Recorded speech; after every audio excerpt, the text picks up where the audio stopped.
What up? What up? What up? What up? What's up, everybody? Listen, here we are with the smothered chicken wings. Here's your grocery list, of course. Make sure that you get that grocery list, of course. Listen, what is anything without a red bell pepper? Okay, what is anything without a red bell pepper? So cut up, dice up your red bell pepper. Listen, it's important to have that and dice it up to your size preference. Okay, but personally like mine, bite size or at least big enough that people can pick it out if they choose not to eat the bell pepper. So of course I have my red one, and then now I'm cutting up my green one. Very, very, like I said, the same size.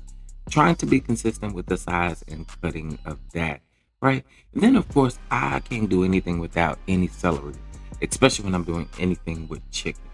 Okay, those flavors from that celery is absolutely everything. Now listen, I don't have other herbs here, but if you decide to get you some thyme, some rosemary, anything of that sort, you're more than welcome to. Now, what is anything without an onion? Oh, hallelujah. You need an onion. That onion just brings out that flavor. That flavor just be like, boom. It just be right there, just giving you everything that you need and more, honey. Everything that you need and more. Come on, onion. Now let's go ahead and get this chicken washed up, prepped up, seasoned up. Let's get these wings ready, baby. Let's get these wings ready. So I have a little Dijon mustard, honey, a little chili powder. Honey, you can't do nothing without, some paprika, your garlic powder, of course, your black pepper, baby. And listen, I typically try not to use a lot of salt, so I use powdered chicken bouillon. I of course used onion powder, of course paprika, salt, pepper, um, and those are the seasonings that I've used. I also used some Italian seasoning, a little oregano, and some dried thyme as well, just to give that earthy flavor. Because again, I didn't have the actual ingredients, and that was smoked paprika to be exact. Okay, so of course you get oil and seasonings down up under the bird's arm and everything like that. So like that, then baby, you gotta put that thing in there, hot grease. Yes, you gotta let that grease get really hot. Okay. And you just put that chicken on up in them. And see, I had made a mess when I put that chicken. When I dropped that chicken off up in them, I had made a mess. So I had to clean up my mess. And it is okay to clean up as you go along. You know that grease is popping everywhere. It's still pop, pop, pop, pop, pop, pop. But since it is popping everywhere, you want to make sure you got you a nice rag round just in case you get that grease all over the place. You know what I'm saying? Clean up, clean up. All right. So you want to make sure your chicken get golden brown. Okay, you're gonna make sure your chicken get golden brown. And then of course you are gonna make sure you flip that book over. Okay? Get you a pair of tongs. You know what I'm saying? A pair of them thongs. And turn that chicken over. Turn that chicken over with them thongs. Okay. So of course you have the tongs. You just make sure your chicken is turned over. And I would say you would need to definitely cook it on a medium to high heat, okay? At about uh I would say about 5 minutes on each side. Now, of course, use your judgment if you feel like your grease is super, super hot, because there are some greases that you can use that are hotter. Anyway, let's go ahead and get into this gravy, baby. Let me teach y'all how to make this gravy. Let me teach you. Let me teach you. So, of course, I took my chicken out the pan, right?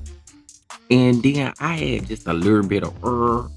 Okay, so I took some of the herb that was already in there, and I just left a little bit of herb in there. Okay, and so I dropped my veggies in there, and as you can see, I did not drop all of the veggies in there just yet. Right, this is probably about half of what I've already cut up, and so I did put it in there because here's the thing: I need that to cook along with the flour to get that floury taste out of there, right? So you make sure you want to stir that around. If you got a good wooden spoon is probably better. But I am using a spatula, cooking spatula that holds high temperature heat. Okay. So once you let those get brown, that's that celery, that onion, that bell pepper in there. Okay. Add you some garlic and of course any other herb that you would like to add. Make sure you get that real brown, stir that brown in there, and you see how the pan looks. Go ahead and baby add your flour in here. Now what I did was I always say start small. I started with half a cup of flour. Okay. I knew that when I did this that I was gonna need more flour than that. But I always try to be very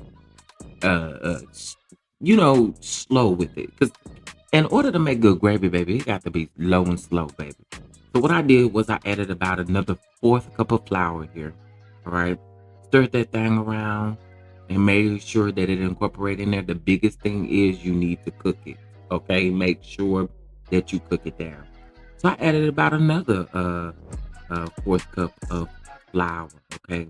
So overall, I would say I probably consistently would use about a cup of flour in all of this. Okay. Now once you do that, and again, it kind of depends on how thick you want this, right? I don't want this to be too heavy and too thick. Now, what I'm gonna do is go ahead and add my seasonings in there. I did the same thing I did in the chicken. I added, but except here, I did go ahead and add some Cajun seasoning to this mixture. But of course, garlic salt, garlic powder. As you can see, I use Tony Saturating garlic powder, onion powder, a little bit of black pepper, Italian seasoning. Now here I didn't use any salt yet. And the reason being is because I am going to be using the better than chicken bouillon. And once I add that in my pan, you guys already know that that is a little salty, right? So I did go ahead and add that chicken bouillon to the pan. Once I added that to the pan, I went ahead and made sure I stirred that around, make sure it gets incorporated with all of those veggies that are there. Then I do the same with my water. Or you can use broth here, but because I use it better than chicken bouillon, I use water. Because I don't want my food to be super salty. So, um, I did go ahead and add about half a cup of water, and then I added about another half a cup of water, and then here I added about a fourth cup of water. Right, stir that around. And again, add your water slowly and turn down your heat. It's very important that you do that so that you don't get your gravy all lumped up and confused. Yeah. Don't nobody want no confused gravy. Yes, I said confused.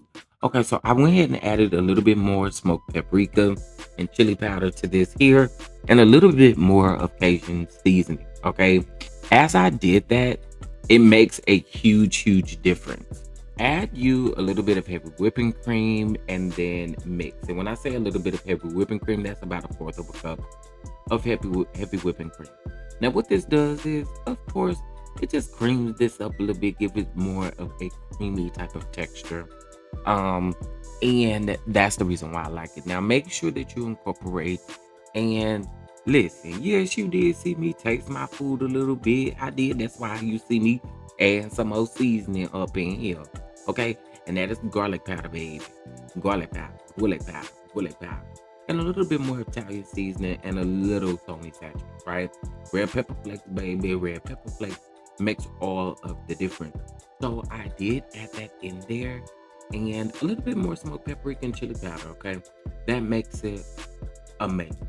Go ahead and just add about another fourth cup of a cup of heavy whipping cream and just stir that around. And you want to leave it this type of consistency. I think this is perfect. We're gonna let this simmer just a little bit. Make sure we get everything off the side of the pan and just let that simmer. All of those seasonings off up in there like that. When you see it bubbling just a little bit like so like that. And I use that fork to just kind of break up any lumps that I may get confused with veggies or anything of that sort. Okay. So, and you can continue to use your whisk,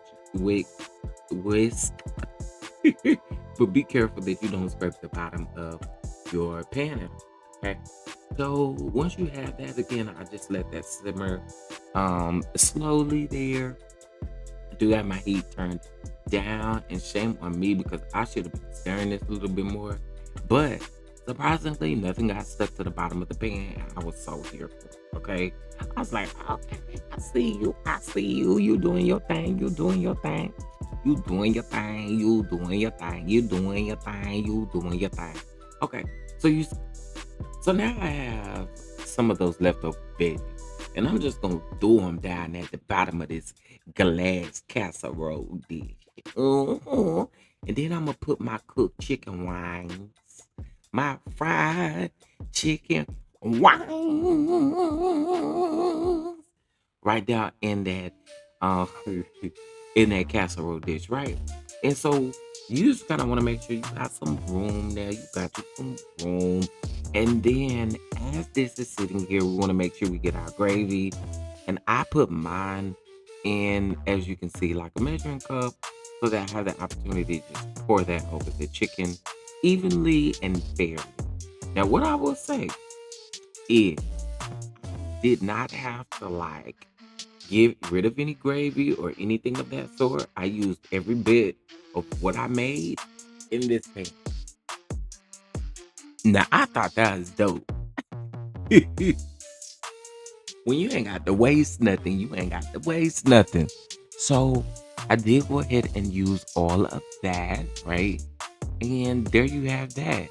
Now, it ain't, I'm not gonna lie to y'all like my veggies. So I did just have to go ahead and put the rest of them veggies on top of that. So like that, as you can see them onions and bell peppers and celery right there, like that, just looking good.